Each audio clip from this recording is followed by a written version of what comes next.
This is your Barbados Today Morning News Update for Wednesday, April 10th, 2019. Thanks for joining us. I'm Carol Williams. Hearings of criminal matters will officially resume at the Supreme Court complex at White Park Road from Monday. The announcement by Registrar Barbara Cook-Aline comes on the heels of this week's resumption of operations at the facility. The St. Michael complex had been closed for the past year due to environmental issues, which had caused employees to walk off the job in protest.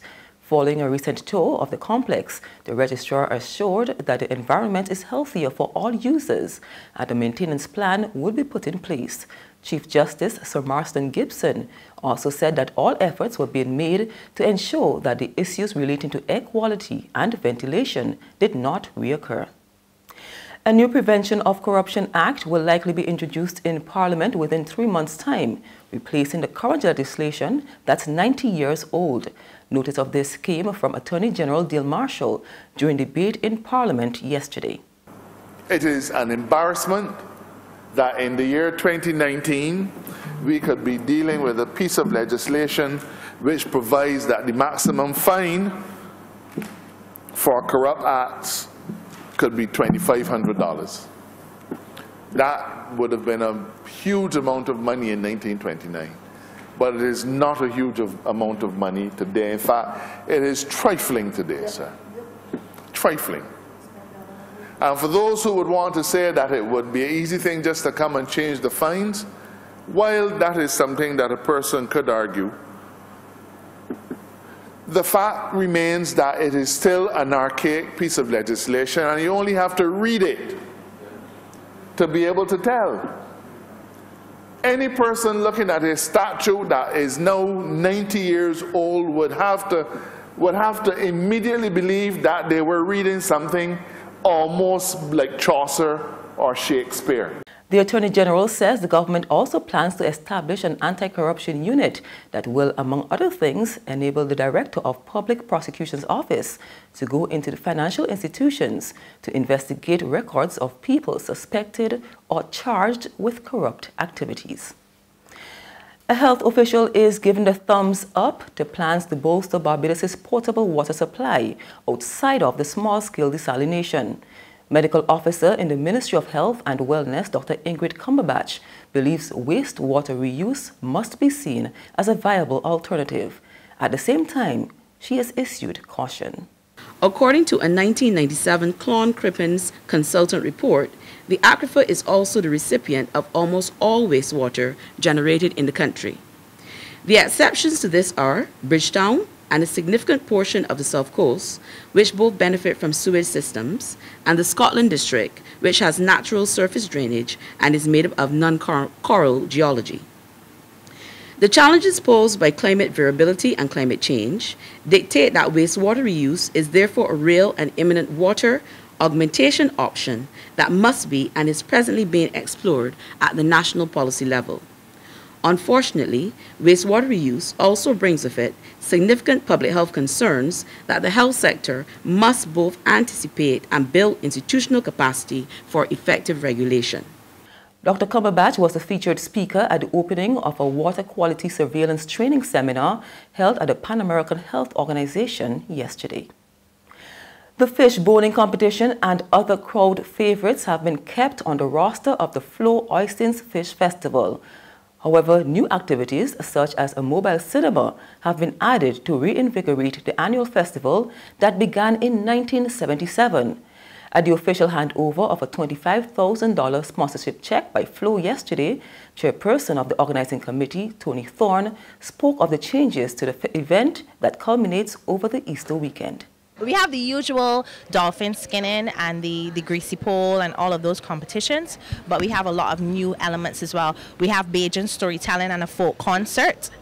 We also have a Pan in the Bay, which is a pan concert in the Bay Garden. Let me just say that we have Pan again. So I'll pause and then say, we also have Pan in the Bay, which is a We also have Pan in the Bay, which is a pan concert, free of cost again for the family. We have Fitness in the Bay. So we have a lot of new activities as well. Once again, the film will be done in conjunction with the U.S. Embassy, and that is the mobile cinema. And I'm sure people who hasn't been to a mobile cinema is probably too young to have gone. So we are trying to bring that back into the community. There's regional and international news after this short break.